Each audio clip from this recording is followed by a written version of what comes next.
1 September 1939. The Second World War erupts as German armies smash into Poland, sweeping across towns and cities with relentless force. In the chaos of these first days, fear, suspicion, and rumors of partisans trigger rapid and violent reprisals. The city of Częstochowa, then part of the Second Polish Republic, falls to the Nazis without resistance on 3 September. Yet the calm lasts only hours. Then by the following afternoon, bursts of gunfire echo through the streets, carried by confusion and fear, with no one able to tell where the shots come from. German troops instantly accuse the city's Polish and Jewish inhabitants of attacking them. What begins as confusion turns into terror. Soldiers storm homes, drag families from their beds, and force thousands into public squares, beating, threatening, and humiliating them. Executions break out at the town hall, near churches, on streets, and in courtyards.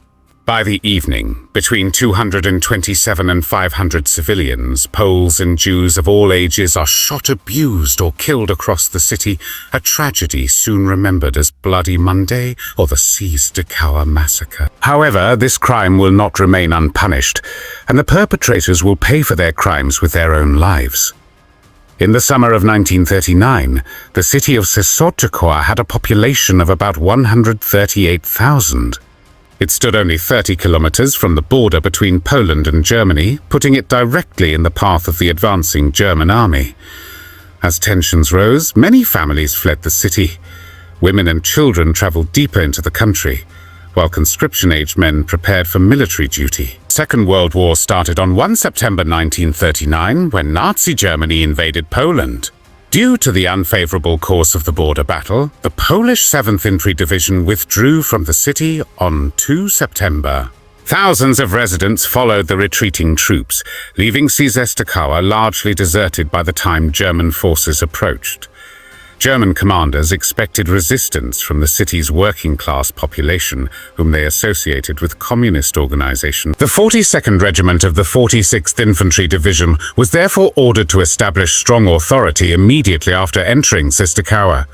Yet when German units marched into the city at dawn on 3 September, they encountered no opposition, and reports described the inhabitants as calm. For almost an entire day, the city stayed quiet, but on 4 September, the calm finally shattered. In the early afternoon, sudden gunfire erupted in 2 different sectors of Częstochowa. The first outbreak occurred in the courtyard of the Kraft Industrial School, where German soldiers were stationed. The second took place on Strzeżacka Street, where troops of the 97th Infantry Regiment were escorting several hundred Polish civilians who had been detained in nearby villages. Witness accounts from both locations described scenes of panic and confusion, with shots ringing out in every direction and no one able to tell where they came from. German soldiers, many of them inexperienced recruits, fired wildly, believing they were under attack from surrounding buildings or from snipers hidden in windows. The result was catastrophic. 8 German soldiers were killed and 14 wounded, most likely by friendly fire. Yet almost immediately, German officers blamed the chaos on the city's Polish and Jewish inhabitants. They insisted that partisans had launched an organized attack, a claim that later investigations proved to be false. When troops searched nearby houses, they found no weapons and no civilians carrying guns. Diaries kept by German personnel described the same truth. One soldier wrote that shots came from everywhere and that no one could tell who was firing. According to the chief medical officer of the 4 Army Corps, the glowing tracer rounds striking the walls made it look as if shots were being fired from the windows. He stated that he did not believe civilians had fired at German troops. Or even Einsatzgruppe 2, one of Nazi mobile death squads that followed the German army as it invaded and occupied countries in Europe, admitted in their own report that it became impossible to determine who had been shooting at whom. Despite this, German commanders reacted with the assumption of betrayal. Retaliation followed instantly. German soldiers stormed into homes throughout the city. They dragged civilians into the streets, beating and threatening them before forcing them to march toward 3 assembly points: Magistrate Square, the New Market, and the square in front of the cathedral. Thousands of terrified residents were ordered to lie face down on the ground for hours or stand motionless with their hands raised. Anyone who moved risked being shot. Men were separated from women and children and searched. Possession of a razor blade or penknife was enough to justify execution on the spot. Soon, the killings began. At Magistrate Square, civilians were lined up and shot at point-blank range. More executions took place in the inner courtyard of the town hall. Many victims were shot in the back of the head beside an anti-aircraft trench dug behind the municipal technical building. 48 bodies would later be recovered from this location alone. At the Newmarket St. Sigismundus Church, the Brasser factory, and the military hospital, similar killings occurred. Witnesses remembered scenes of cruelty, especially at the Newmarket, where German soldiers forced Jewish civilians to jump over the trench while beating them and laughing. Einsatzgruppe 2 joined the violence. Its members claimed to have shot 2 partisans on 4 September and executed others the next day, describing them as snipers or assassins. No evidence supported these accusations. As the operation expanded, nearly 10,000 civilians were rounded up at Magistrate Square. Women and children were eventually released, while most men were taken away under guard. The Zawadzi prison became overcrowded in a matter of hours. Detainees were then forced into St. Sigismund's Church, and when that building filled, into the cathedral. German soldiers repeatedly entered both churches, firing warning shots over the heads of the prisoners and threatening to execute everyone.